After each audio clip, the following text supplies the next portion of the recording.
Hello, and welcome to another episode of TacoBytes, your daily bite of Degen, episode number 437.2.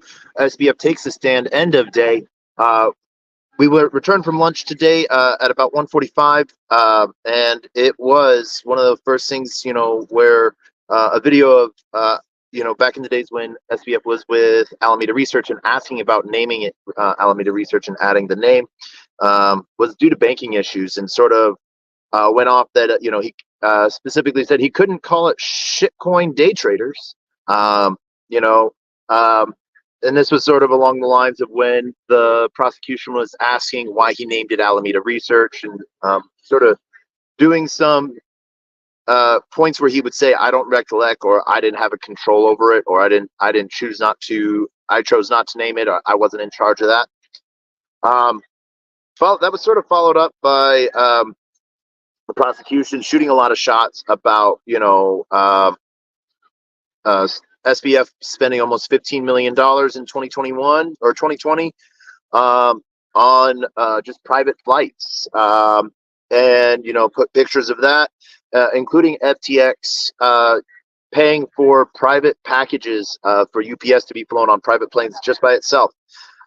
Then they sort of moved over into margin and spot makers, that they, then asking if they, told people that they did not prioritize spot over margin, and sort of one of those things where they were starting to get into some of the code that gave the allow negative and other pieces for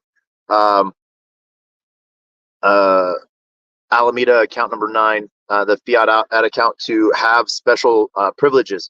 This is where I was starting to see Sassoon, the prosecution, starting to lay a few traps, it felt like, just, both in her tone and pace, way she was sort of gripping the stand and stuff like that. It was, interesting to watch. It has its own piece in it.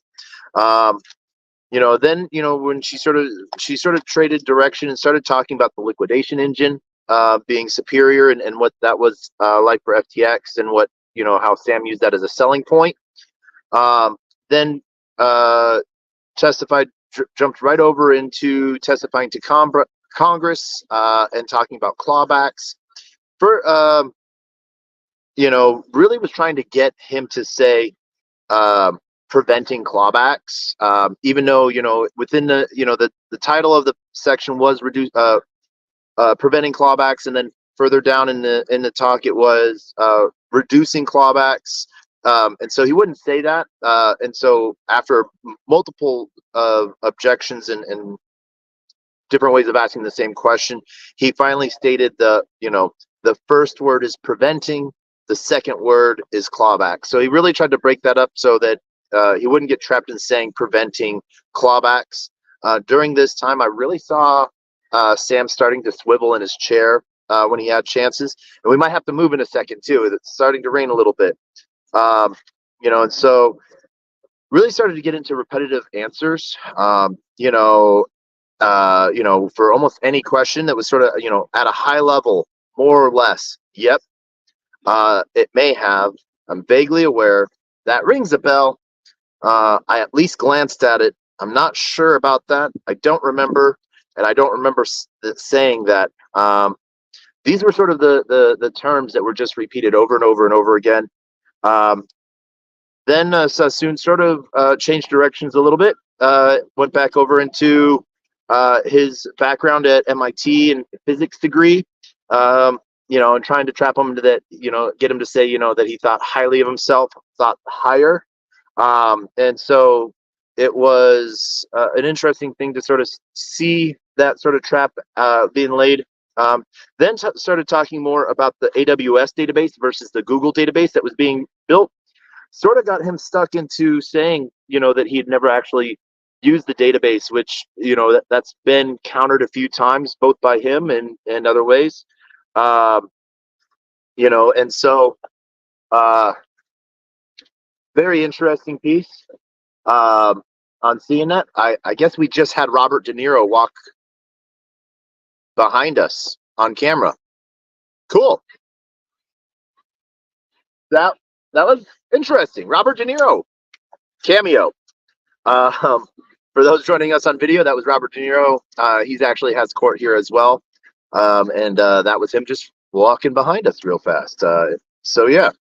Um, then when it goes back to trying to pin getting AWS and getting access after bankruptcy, that multiple times he tried to get access to the database and was having a hard time doing that. And the prosecution was really starting to nail him that he was actively trying to get into the database when he wasn't supposed to.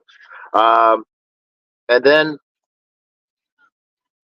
pause for a minute and started to talk about Alameda Research again and having their line of credit. And that, specifically asking that, if they allowed investors to know that Alameda Research had a $65 billion line of credit, or that the customers knew that Alameda had a $65 billion line of credit, or that Congress knew when Sam testified if the Alameda had a $65 billion question or line of credit. And so then, sort of switched logic again about the info account and started specifically asking for just yes, no answers. And this is where Sam started to frustrate the judge because he would give answers that he would ask question pieces, almost like one of the things he said, when asking about trades and, is this trading or whatnot, define what it all depends on what you define trading as. Later on, he then tried to say that paying back loans with customer funds was a margin trade. I guess there is with margin trading. I guess there is a way you could concoct that story. Yeah. So one of the things then where he sort of talked more about the average user had no idea about the line of credit, as well as the different companies. With after Alameda having the $65 billion line of credit, next up was BlockFi with a $150 million line of credit. So $63.5 billion less. But still somehow Alameda was the lessest by volume. Probably not by holdings, though. That is one thing that they got away from asking a lot. Then they sort of went back to that SBF wrote. So there's a document that SBF wrote that had a whole lot of like different things in it, sort of like his closing thoughts. That they were very. It was a very censored document on what could be seen and what couldn't be seen by both the jury and the public. And so they were using that to bring about, does this, ring a bell, basically? And so one of the things that he sort of talked about was the Section 48 titled "The Uncanny Valley," and the fiat at Alameda account being the downfall if Alameda had been completely separated, or hedged its bets. It wouldn't have they could have kept it going. And then some of the stuff about, articles that were coming out about him saying things, and then him saying later on that he disagreed and that those things weren't true. So, it was even asked, did you dispute any of that? That was not put out there in any way, shape, or form. He said he was too busy to know or notice. And one of my side notes on the way he was sort of evading questions is didn't say it here, there, or anywhere. And so, this is where I then saw, the judge sort of chastise him for evading questions. And it was really hard, but a real frustrated look came over Sam's face, as he sort of turned down towards his shoulder, furrowed his brow, and you could just sort of see how upset he got. And it was really interesting to see and watch. And then he came back and tried to paraphrase ways of saying he didn't quite understand, or that it was more than just a yes or no question, that's what had to go with it. So it was more trying to find a way to skip answers. Next up, the prosecution sort of covered some stuff on Zeke Foe. Actually, it's Zeke Fox or Fox, depending on how you want to say it, what time of the day it is. And Sam saying that he only had spent like maybe an hour with him. They then showcased Zeke's article where it basically was titled 11 Hours with FTX Failed Founder. And that sort of changed the tune. That was an eye-opener for the jury. It was a heavily redacted document where more or less not necessarily on privacy of anything in the document, but I think they just wanted to do it for a effect to pull out and bolden statements in it because there was some funny stuff in it. Next up, we had our break, and then came right back, and we went right into MobileCoin again. MobileCoin and BMTX were the two tokens that were the liquidity margin engine, was exploited. The liquidity pool was really tight, so coin push was really the coin price was really pushed up as market move was being placed for it, and basically the same account was buying it back and forth, wash trading, pricing that token up higher and higher, to the point that it then reached a certain level to where it was an artificial price, and they then were borrowing USDT, USDC, and Bitcoin against it and moving it off. And because it was still stuck on that price, it wasn't being sold. It still had the value. So the liquidity engine didn't liquidate it. This is where then Sam said he personally took it over and manually moved it over to Alameda's books because what we talked about earlier was the reason why it wasn't done automatically is because Alameda had been disqualified due to it having not enough collateral on its books to be that auto margin cover for it. And so they didn't touch on that. I think that would have sort of been a distraction for the jury, but that's what they had talked about earlier, the reason why there wasn't a manual automatic move like their liquidity engine is supposed to be. So one of the questions then that Sassoon really got into was it moved to hide it from prosecution? Was it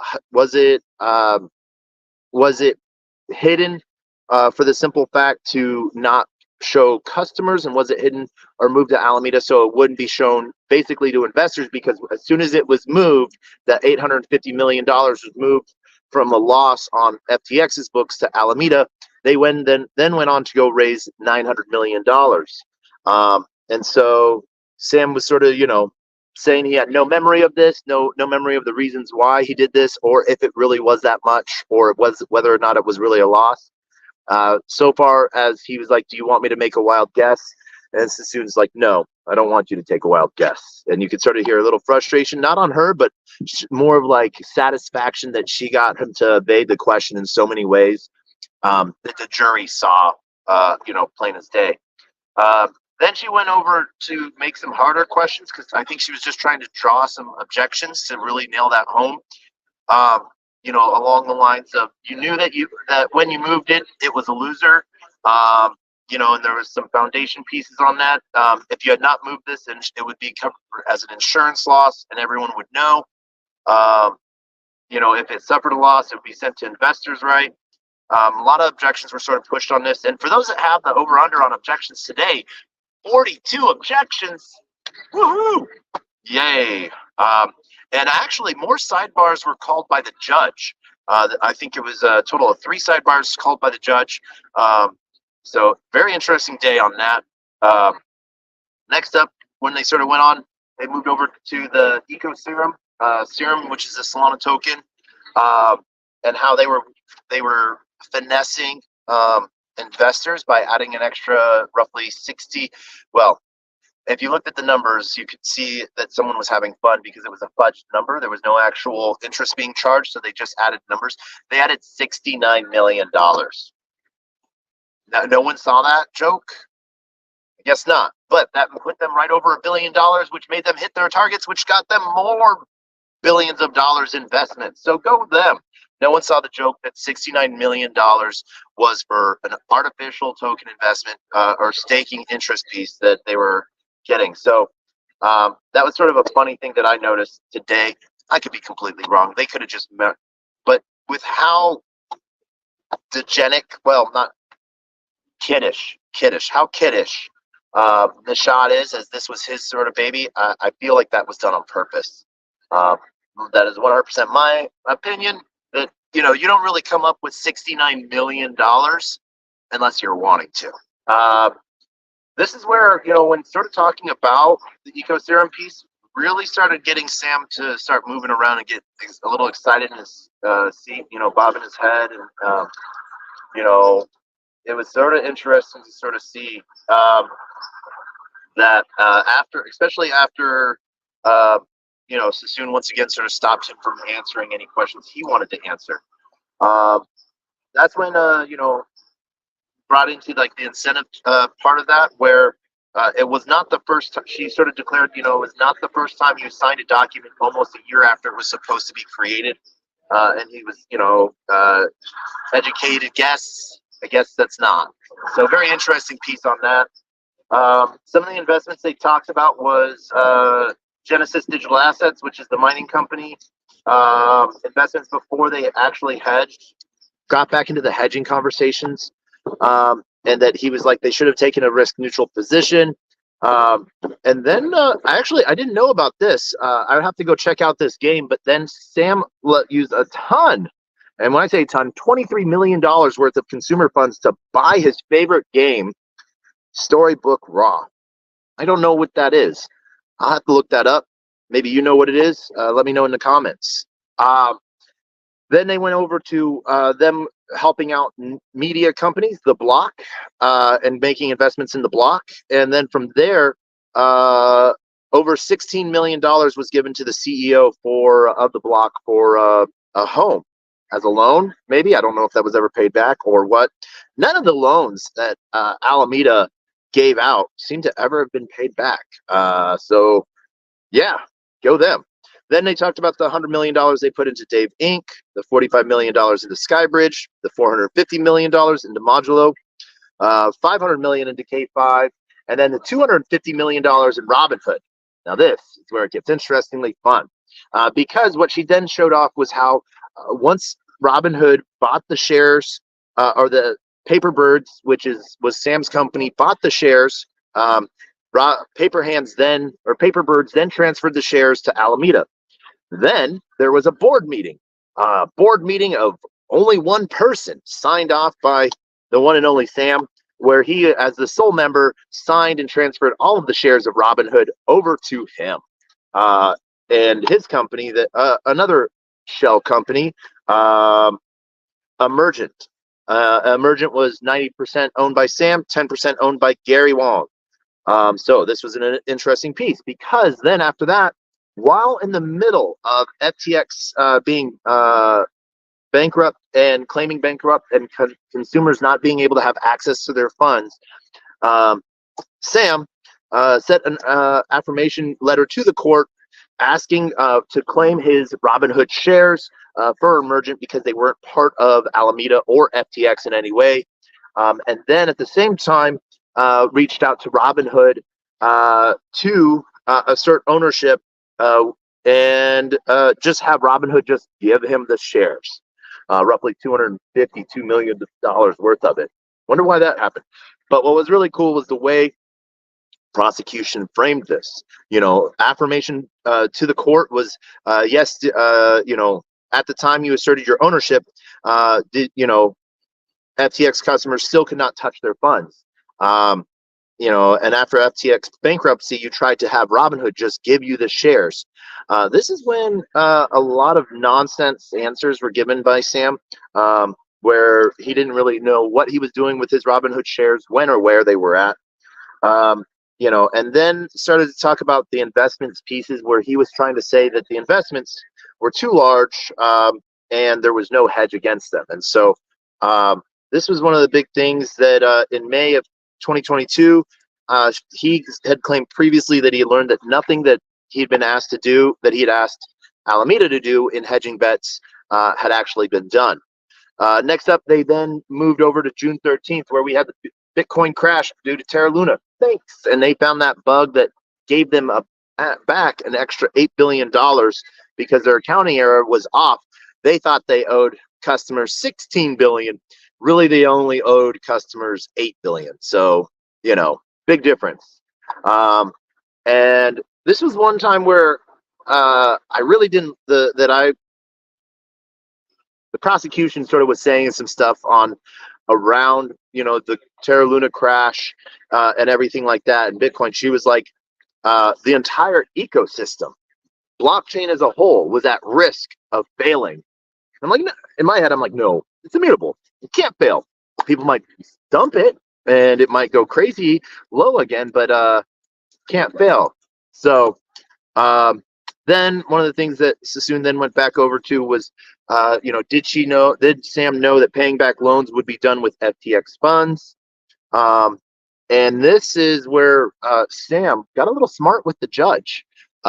He was evading questions, and the judge clearly said, this is a question of may, And Sam literally turned down and made a smart comment. Saw the judge sort of turn his head just enough to know that he heard it. But he's of the class where he didn't give it any mind and didn't really pull any attention to it because I think he sort of felt, saw that Sam was under the gun. But totally was in my notes for today. Then this is when Alameda Research got more leverage on FTX, and they've agreed to put FTX exchange funds at risk to pay lenders. Then we moved over to June. Risk that Alameda Research could not pay back FTX, paying lenders and this is where using FTX funds to pay lenders. Was this a payback loan? And Sam was evading it so much to where she was like, was this a margin trade? Basically Sam was trying to say that paying back lenders with Alameda with FTX funds was, I'm not sure I agree with that. It depends on the hypothetical. So he was sort of making up his own little margin trade between FTX funds being paid by Alameda. So he was leverage trading with, he looked at using consumer funds as leverage trading. So I guess go Sam, for seeing that one. Then we went over to, he'd already agreed that some of the documents that we'd gone over, especially on expenses, had been sent to him. But he was back into not answering any question at all. I'm not sure. I did at that time, but I don't remember. I don't recall that, if you say so. And then, one, he wanted to remove, then they touched quickly on Alameda being replaced by Modulo. As Sam had noted, it was a much lower PR cost. As they were trying to say that Alameda Research was no longer a dominant market maker, not by daily volume, was the very clear line that Sam kept saying. So I'm like, oh, that just means that by total assets held it was, not by daily volume, because all of its assets that it was holding, it wasn't selling because they were illiquid. In response to a few things discussed with Caroline Ellison, Nishad Singh, and Gary Wong in person, around the big hole of this $10 billion missing, then Sassoon sort of got him back on it, saying like, hey, actually earlier you said you never met them in person to talk about this. It was only on Signal. And then he started to sputter. And this is what's really hilarious. Sassoon literally closed her book and said, Judge, this is a great time to call it end of the day. And just ended it like that. So go her. It has been a really interesting piece. One of the things watching parents, Sam, sort of, one, under the scrutiny of everyone here, but just it's interesting how the heart goes. So yeah, but be kind to people. That's all I can say. One of the things that we then went over was the rest of what tomorrow looks like, the prosecution and the defense. The prosecution plans to finish before lunch. Redirect will be 1 to 2 hours. Then the government has 1 to 2 witnesses in rebuttal, FBI agent for an expert rebuttal, as well as Zachary Allen from Apollo. Apollo is the liquidity provider that almost gave Alameda and FTX the funds to get out of its hold for customer debt, but they couldn't figure out a way to say this is why Alameda used so many customer funds. Then, you know, the judge made a comment on the defense's expert. You know, wasn't much there. So, you know, when it was talking about the expert rebuttal, and then we have charge conference, and case might actually get sent to the jury this week.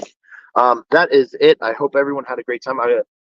Thank you so much for joining us. I wanted to quickly shout out to everyone on YouTube, Rumble, Twitch, LinkedIn, and everyone on Twitter joining us both on video and on Spaces. And we will be back tomorrow. You can find us across the pond in Pengu Space in the morning. Maybe you might find us at Leak Space late at night, because we will be at court at like 12:30 in the morning. Why? Because that's how many people are lining up outside to be there. And we are actually in the courtroom and seeing all this live, because this is sort of like the trial of the century for those in Web3.